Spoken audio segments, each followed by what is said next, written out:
Bună tuturor! Astăzi vreau să vă arăt personajele mele făcute până acum în aplicația Gacha Life.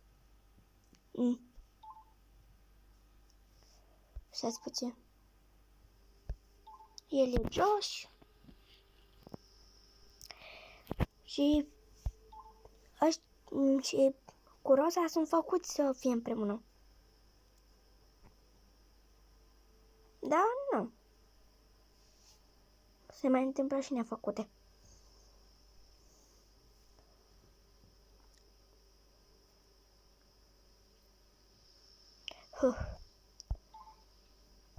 E gardă de corp al lui Josh și la fel și ăsta. Deci două personaje care trebuie să-l apere doar pe unul. Ea e Sara. Cred că e unul dintre cele mai cute personaje. Face ochișorii aia drăguț. Uite ce drăguță e. Stați puțin că mi-a apărut o reclamă. Și trebuie să fie trebuie să fie copilul lui Rosa și al lui Josh.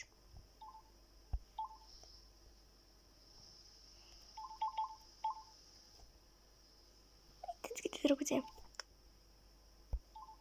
El e Noah, vampir. Și e Mimi. E plină de bani. Și asta. Deci, cum e Josh, așa e și Mimi, numai că Mimi nu-i ca Rosa. Rosa e drăguță și simplă, asta e plină de bani și egoistă. Dar totuși are și ea sentimente pentru cineva. Bine.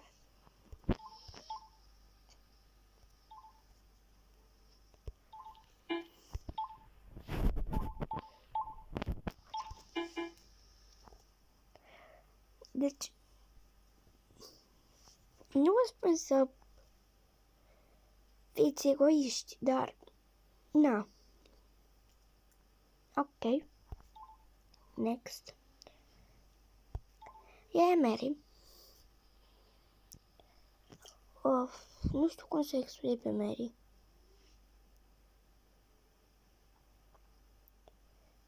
Mary a avut ghinionul să fie în locul nepotrivit la momentul nepotrivit. Și așa a devenit vampir. Na. Ghinion. Ea e Annie.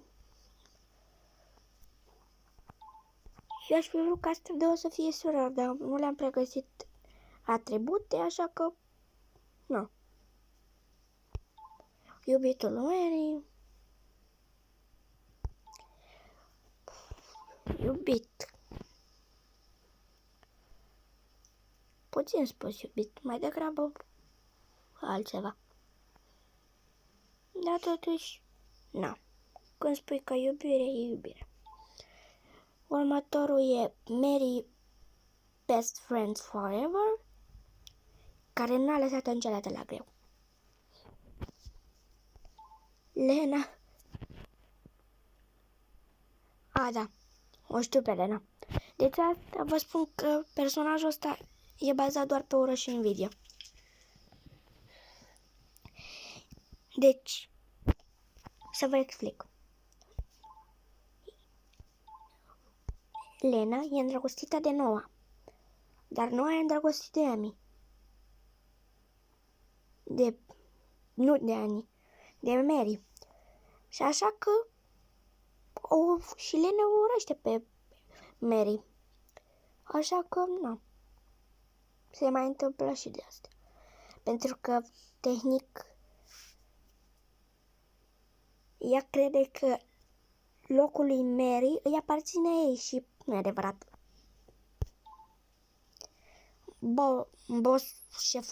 Șefa lui Annie.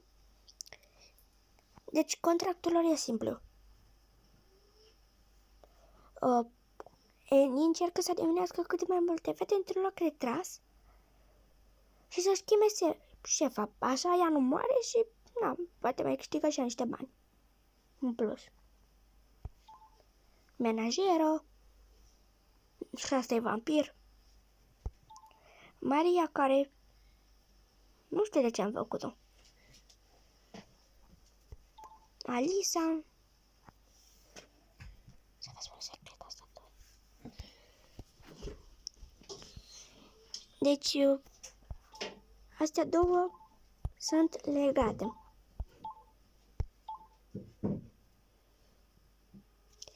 Printre astea sunt legătura de iubire. Printre astea sunt legătura de iubire, așa că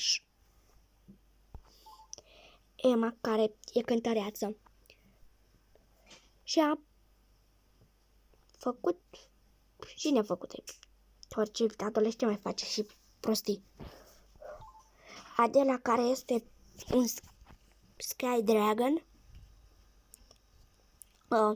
Nu știu am văzut ideea asta la cineva și chiar mi-a plăcut și am inspirat-o și eu. Numai că cu culorile mele. E pasionată de dans și își dă tot timpul din lume pe asta. Ea spune, da, naiba de școală. Nu trebuie nimănui.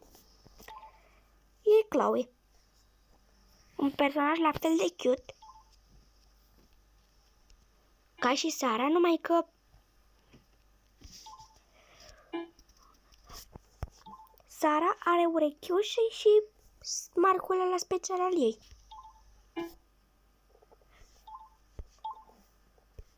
Chloe tacilară. Numai că a spus, hai să fac o schimbare și și-a schimbat look-ul. Hai puțin, nu știu nici ce a schimbat de urechea asta. Așa. Și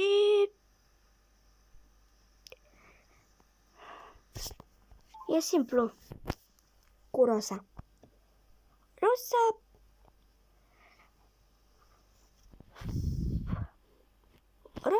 încă îl iubește foarte mult pe George, dar nu cred că poate să-l ierte. Vedem. Și e pur și simplu, extrem de simplu.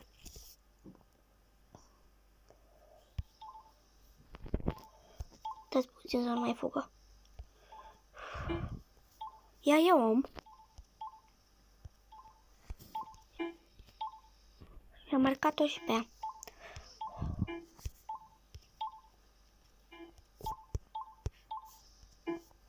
Gata.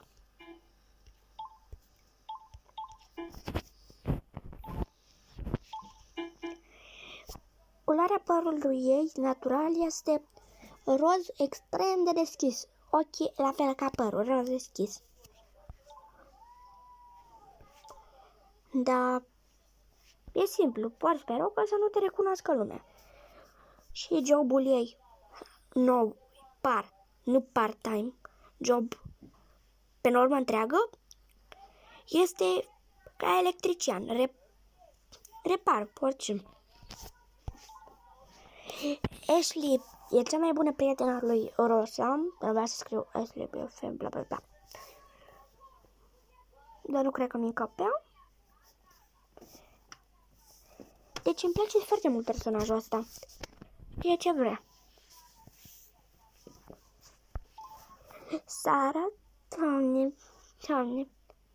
Deci Sara pur și simplu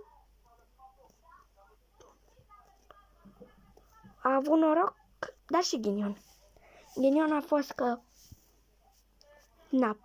n-a știut nimeni că există, în afară de maică sa, care e Rosa, și că Rosa i-a acordat toată libertatea din lume. De asta la adolescență își respectă mama la fel cum ar trebui să o facă orice adolescent sau copil. Mimi, ne ferește, mă. Deci Mimi, lumea e banul. Cu cât ai mai mulți bani, Mimi spune, bă, n-ar merge încă una. E simplu și la personajul ăsta. Ea îl iubește pe Josh. Dar Josh o iubește pe Rosa. Și Rosa îl mai iubește pe Josh. Ăsta e ghita triunghiul amoros. Mimi e extrem de nepoliticoasă cu toată lumea din jurul ei.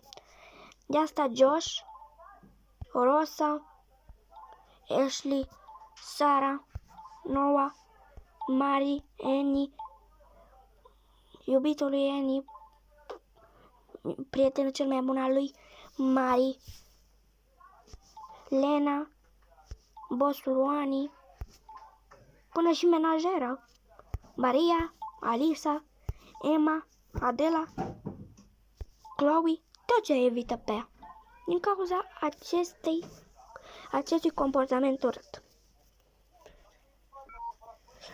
Și mi se închide telefonul.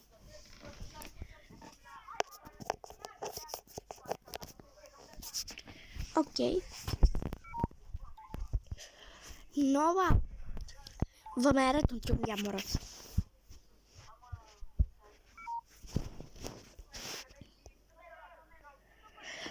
Bun, deci Noah iubește pe Mari.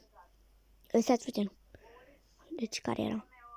Lena îl iubește pe Noah. Dar Noah iubește pe Mari. Mari îl iubește înapoi. Mari nu simte nimic pentru absolut nimeni din jurul ei, deoarece e furioasă pe Noah că a transformat într-un vampir. E vampir de peste 5 ani. Și încă nu i-a trecut supărarea. Vai. Annie chiar vrea să fie sora lui Mari, pentru că Mari este om, dar vampir, jumate om. Asta este lup, jumate om. Uite coata.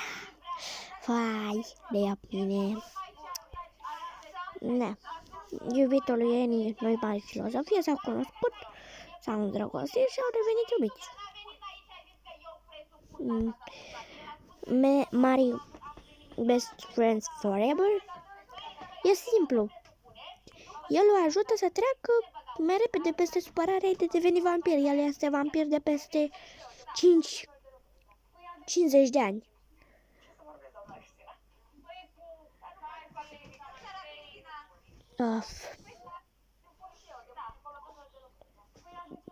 Mari îl urăște rău de tot pe Noah. De fapt e supărat pe el, nu-l urăște. Lena bla bla bla. E extrem de geloasă, invidioasă, egoistă. Și din cauza asta majoritatea personajelor o evită. Doar unul este alături de ea și încearcă să o aducă pe calea cea bună și vă dați și voi seama care. Vă dau 2 secunde. 1, 2, gata. E Alisa. Era și tipic, nu? Pentru că Alisa e un îngeraș la propriu. Până și Ashley o ajută, încearcă să o ajute, dar ea nu vrea să înțeleagă că invidia nu e bună, gelozia e rea și egoismul este nenecesar. Menajerul, așa îi place jobul ei și spun, nu e rău deloc. Maria. Deci, Maria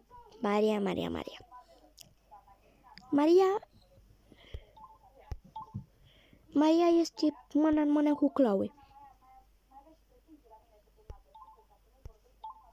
Stați puțin că nu-mi place poziția ei. Asta ar fi trebuit să fie un bully, dar un bully normal.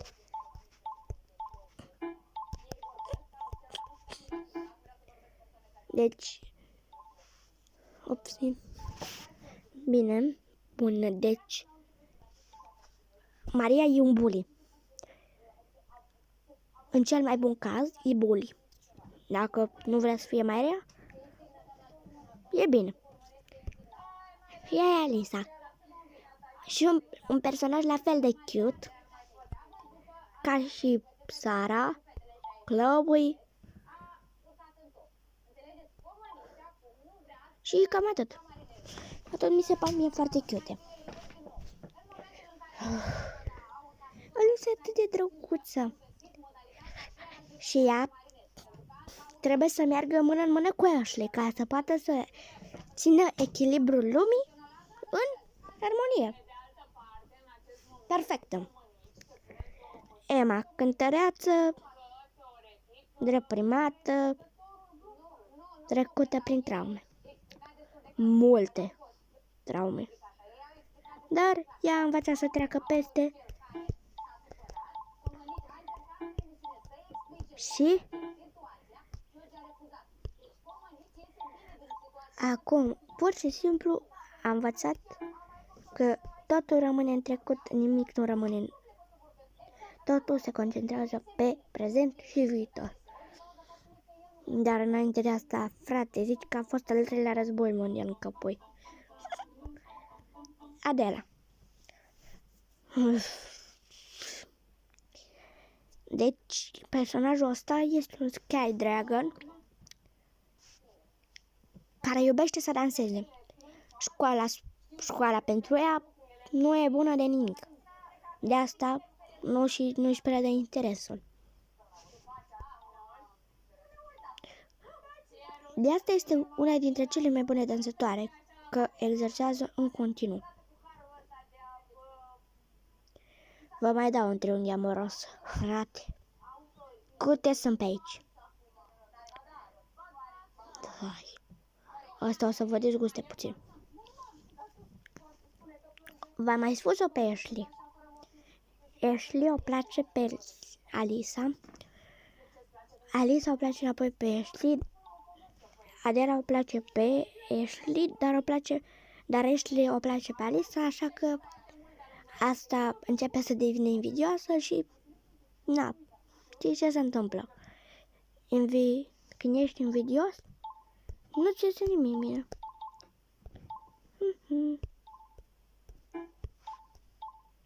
Hai puțin că i-am găsit niște ochi drăguți.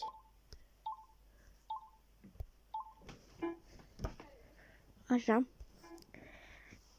Poartă o mască pentru că, na, de ce nu? Și am ajuns în sfârșit la capul listei mele. Și anume Chloe. Chloe este un personaj drăguț. Și este un personaj drăguț. Prin sensul că ea nu-i face ca Maria sau ca Lena. Pardon, invers. Maria, Lena. Pentru că Lena este un personaj invidios și egoist. Maria își pune toți nervii pe alți colegi de-a ei, doar ca să nu se mai simtă prost pentru chestii pe care le-a făcut. Dar Chloe nu. Chloe nu e un copil perfect, dar măcar zâmbește. Și e super cute cu ochelarea aia. Deci vă spun ceva. Nu vă schimbați personalitatea de pe zi pe alta. Maria era un personaj calm, drăguț, exact ca Chloe. Chloe era bully și răutăcioasă. Acum s-au mai schimbat lucrurile. Maria a devenit bully, peste încet. Chloe a devenit super drăguță încet. Și vă dau un punct.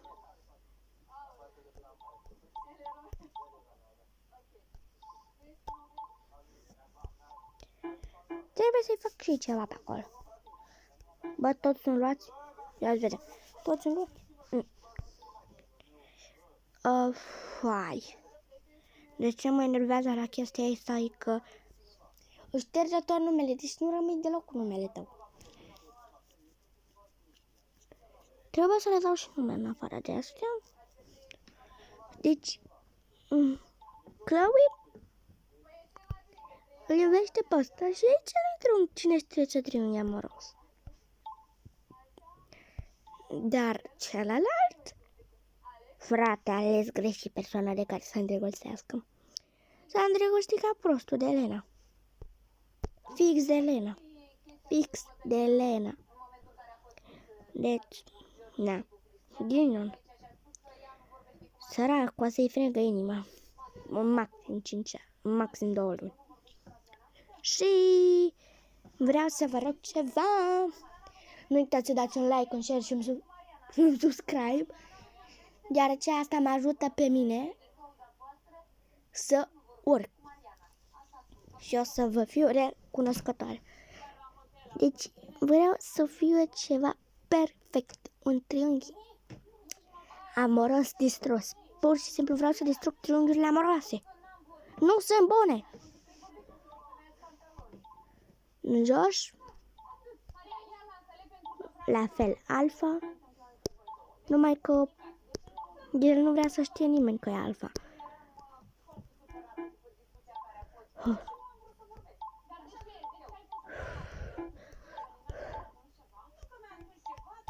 Trebuie pe doar să le calmezi și să încerci să folosești puterile.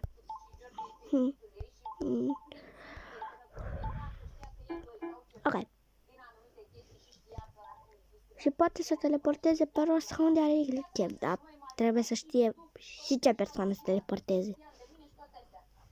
Ok, și vă vreau să vă arăt cel mai romantic loc din toată lumea. Aceasta. Plaja asta. Pe noapte plaja asta e romantică, atât de romantică. Și Rosa îi place să stea pe plaja asta. Se concentrează foarte bine aici. Și aici va fi... Și aici s-a teleportat și... Așa, bun.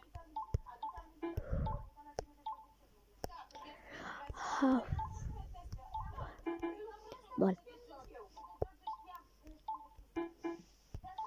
Și când o să vadă pe Rosa cu mare, o să-și dea seama imediat cine este.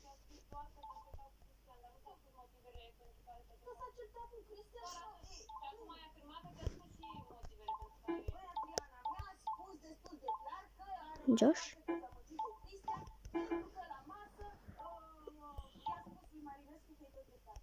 Bun.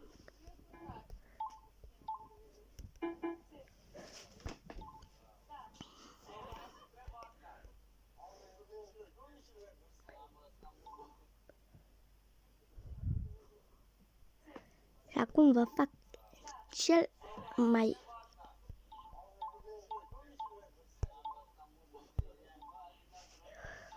și de obicei Rosa ar întreba "What's you doing here?"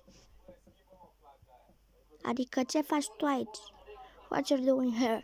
De fapt, ce faci aici? What you are doing here? Tu ce faci aici? Și Josh ar spune Blackout, ești nebun. Eu aș spune El ar spune să mă relaxez, să scap de toți nervii.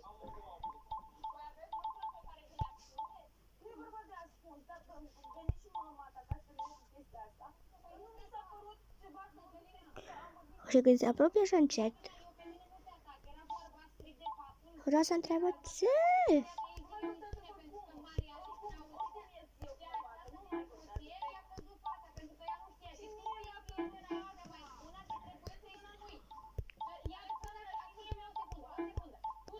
Simplu, cel mai simplu.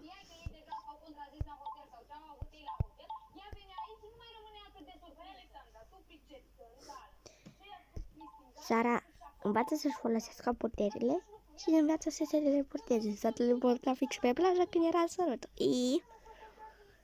Și acum vine în funcție de fața aia drăguță. Și trebuie să viu. E simplu. Și catch my breath. Oh, vai.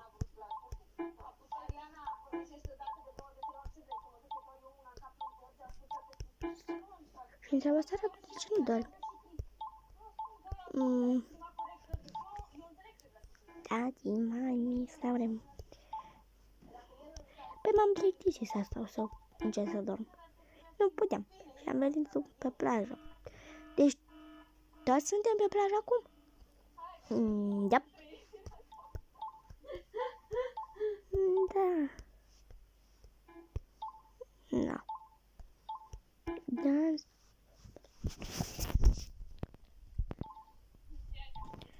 Deci, Mimi pur și simplu mă enervează. Pur și simplu crede că totul trebuie să-i vină pe mână. Frate, unul-i blond și drăguț. Unul-i rece, dar tot drăguț. Unui, ăsta-i rece, ăsta-i cald, ăsta-i dulce, ăsta-i sărat. Stați puțin să vă mai spun o dată. Ăsta-i cald, ăsta-i rece, ăsta-i cald, ăsta-i dulce, ăsta-i cald, ăsta-i rece, ăsta-i dulce, ăsta-i rece. Nu știu, nu mai merge. E simplu, primesc acele sariuri în funcție de...